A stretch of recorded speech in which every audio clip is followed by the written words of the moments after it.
Hi friends, welcome to புகுந்த வீடு channel. நான் உங்கள் நிவேதா. இன்றைக்கி ஒரு சப்ஸ்கிரைபர் கேட்ட டவுட்டை பற்றி தான் பேச போகிறோம். ஆக்சுவலி அந்த சப்ஸ்கிரைபர் வந்து நம்ம வீட்டு பக்கத்தில் உள்ள ஒரு டெம்பிளில் மீட் பண்ணாங்க.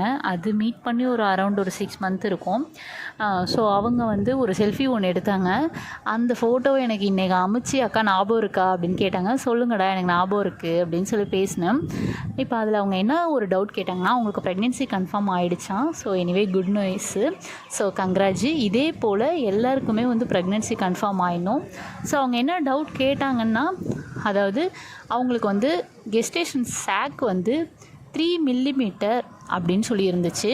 ஸோ 3 மில்லிமீட்டர் அப்படின்றது அவுட் ஆஃப் ரேஞ்ச் அப்படின்னு ப்ராக்கெட்டில் போட்டிருந்தாங்க. அதுக்கு என்ன அர்த்தம் சிஸ்டர், எனக்கு கொஞ்சம் டவுட்டாக இருக்குது அப்படின்னாங்க. ஸோ அதை பற்றி தான் இந்த வீடியோ. அதுக்கு முன்னாடி நம்ம சேனலை சப்ஸ்கிரைப் பண்ணாங்க, சப்ஸ்கிரைப் பண்ணிக்கோங்க. என் ஃபோன் நம்பர் நான் ஸ்க்ரீனில் கொடுத்துருக்கேன். விருப்பம் இருந்தால் பர்சனலாக ஜாயின் பண்ணிக்கோங்க. அப்புறம் கம்யூனிட்டி போஸ்ட் நிறைய நம்ம ஷேர் பண்ணிகிட்ருக்கோம், இனிமேலும் ஷேர் பண்ணுவோம். ஸோ அதை பார்க்கும்பொழுது உங்களுக்கே ஒரு பாசிட்டிவ் வைப்பு கிடைக்கும். ஸோ பார்த்துட்ருக்கவங்க எல்லாருக்குமே ப்ரெக்னென்சி பாசிட்டிவ் வரணும்னு சொல்லிட்டு நான் சாமிகிட்டே வேண்டிக்கிறேன். வாங்க வீடியோக்குள்ளே போகலாம். ஸோ வந்து ஃபஸ்ட்டு வந்து சாக் வந்து கரெக்டாக தெரியல அப்படின்ட்டு ஒரு டவுட் கேட்டிருந்தாங்க. ஸோ அதாவது உங்களுக்கு நீங்கள் ஃபஸ்ட்டு வாரம் போகிறப்ப உங்களுக்கு சாக் தெரியல அப்படின்னா வெயிட் பண்ணுங்கள். அடுத்தது 1 வாரம் டைம் தருவாங்க, இல்லைன்னா 2 வாரம் கழித்து செக் பண்ண வாங்கன்னு சொல்லுவாங்க. அந்த 2 வாரத்தில் அந்த 2 வாரத்துக்கான வளர்ச்சி பேபிகிட்ட இருக்கா அப்படின்றத கிராஸ் செக் பண்ணுவாங்க. அதுதான் ஃபஸ்ட்டு பாயிண்ட்டு. ஸோ சாக்கு தெரியல அப்படின்னோடனே உடனே நீங்கள் டவுன் ஆகிடக்கூடாது. ஸோ எனக்கு ஒரு வேளை பேபியே இல்லையோ நம்மளாம் நினச்சிட்ருக்கோம், ஆனால் வீட்டில் பாசிட்டிவ் வந்துச்சு, ஆனால் நம்மளுக்கு ஏன் அப்படி ஆகுது, எல்லோரும் ப்ரெக்னெண்ட்டாக இருந்தால் உடனே எந்த ஒரு ப்ராப்ளமும் இல்லாமல் மாசமாக இருந்தால் பிள்ளை பெத்தான்ற கணக்கில் இருக்காங்க. ஆனால் நம்மளால் மட்டும் ஏன் ஒவ்வொரு வாட்டி ஒவ்வொரு பிரச்சனையை வந்து இது பண்ணுறோம். பல வருஷங்கள் கழித்து வந்து குழந்தை கன்ஃபார்ம் ஆகிருக்கு, ஆனாலும் இந்த மாதிரி சாக் தரலன்னு சொல்கிறாங்களே. இந்த மாதிரி டவுட்ஸ்லாம், ஏகப்பட்ட டவுட்ஸ் வந்து உங்கள் மைண்டில் ஓடிட்டே இருக்கும். நான் என்ன சொல்கிறேன், இது எல்லாமே தூரம் போடுங்க. இப்போ நீங்கள் ப்ரெக்னென்சியாக இருக்கீங்க, ஃபஸ்ட்டு இந்த பீரியடை ஹாப்பியாக என்ஜாய் பண்ணுங்கள்.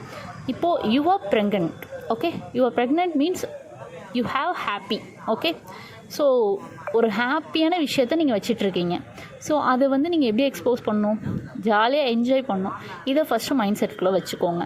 அடுத்தது பார்த்திங்கன்னா, சாக்கு தெரியும் எங்கே போய்ட போகுது, நம்ம குழந்தை இவ்வளோ தூரம் பாதுகாத்து நம்ம வயிற்றுக்கு வந்த குழந்தை எங்கே போய்ட போகுது நம்மளை விட்டுட்டு.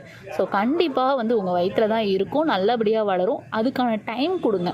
ஸோ ப்ரெக்னென்சி பீரியட் சைக்கிள் வந்து ஒவ்வொருத்தவங்களுக்கும் ஒவ்வொரு விதமாக மாறும். ஸோ ஒருத்தவங்களுக்கு 25 நாள், ஒருத்தவங்களுக்கு 30 நாள், இந்த மாதிரி மாறி மாறி வரும். ஸோ பேபி வந்து எல்லாருக்குமே ஃபஸ்ட்டு வாரம் தரிக்கணுன்றது இல்லை. ஆனால் டாக்டரை பொறுத்த வரைக்கும் ஃபஸ்ட்டு வாரமும் ஒரு பேபியோட வயசாக தான் கன்சிடர் பண்ணுவாங்க. ஸோ 4 வாரம் பேபிக்கான வயசு அவங்க கன்சிடர் பண்ணியிருப்பாங்க. ஸோ 4 வாரத்துக்கான பேபியோட வயசை நம்ம கால்குலேட் பண்ணால், குழந்தை வந்து 4ஆவது வாரத்தில் தரிச்சதுன்னா அந்த குழந்தை எத்தனை வாரம் பேபி, 1 வாரத்து பேபி தான். உங்களுக்கு புரியும்னு நினைக்கிறேன். 4 வாரம் மொத்தம் ஒரு மாதத்தில் உங்களுக்கு குழந்தை வந்து 4ஆவது வாரம் தரிக்குது. ஸோ 5ஆவது வாரம் செக்கப்புக்கு போகிறீங்க. உங்கள் பேபி 4 வாரத்துக்கான பேபின்னு தான் அவங்க கனெக்ட் பண்ணுவாங்க. ஏன்னா உங்கள் பீரியடான ஃபஸ்ட்டு நாள்லேருந்து 7 நாளே 1 வாரத்துக்கான பேபின்றுவாங்க. ஸோ 4 வாரத்துக்கான பேபியோட வளர்ச்சி வந்து இருக்கணும். ஸோ லாஸ்ட் வாரம் தான் உங்களுக்கு பேபியே தரிக்குதுன்னு வச்சுக்கலாம். ஸோ அந்த பேபியோட ஏஜ் என்ன, 1 வாரம் தான். ஸோ 1 வாரம் எங்கே, 4 வாரம் எங்கே. இப்போ 1 வயசுள்ள ஒரு குழந்தைய 4 வயசு உள்ள குழந்தை அப்படின்னு சொன்னால் அந்த குழந்தை என்ன பண்ணும், முடியாதுல்ல. அந்த 3 வாரத்துக்கான கேப் இருக்கும்ல. அதே தான் டாக்டர் என்ன பண்ணுறாங்கன்னா, ஒரு வாரம் 2 வாரம் கழித்து செக் பண்ண சொல்லி அந்த 1 வாரத்துக்கான வளர்ச்சி அந்த 1 வாரம் குழந்தைகிட்டே இருக்கா அப்படின்றத பார்க்குறாங்க. அதை மட்டும் பார்த்து ஓகே பண்ணிட்டாங்கன்னா உங்கள் பேபி சேஃப். ஸோ இதை விட உங்களுக்கு யாருமே தெளிவாக எக்ஸ்பிளைன் பண்ண மாட்டாங்கன்னு நினைக்கிறேன். ஸோ இதுக்கு மேலே அது வந்து இந்த டென்ஷனை தூர போட்டுட்டு அந்த out of range, millimetre, centimetre அதெல்லாம் கணக்கு வச்சு கூகுளில் போட்டு சர்ச் பண்ணிட்டு மைண்டை போட்டு குழப்பிக்காமல் ஃப்ரீயாக இருங்க. அடுத்த வாரம் செக்கப்புக்கு வர சொல்லுவாங்களா, அடுத்த வாரம் செக்கப்புக்கு போங்க. கண்டிப்பாக அந்த 1 வாரத்துக்கான வளர்ச்சி வந்து உங்கள் குழந்தைகிட்டே இருக்கும், ஓகே. இந்த வீடியோ பார்த்துட்டு இருக்கவங்க எல்லாருக்குமே சாக் வந்து நெக்ஸ்ட்டு செக்கப்பில் உடனே தெரிஞ்சு நல்ல முறையில் வந்து பேபி க்ரோத் ஆகணும்னு சொல்லிவிட்டு நான் சாமிகிட்ட வேண்டிக்கிறேன். Bye friends.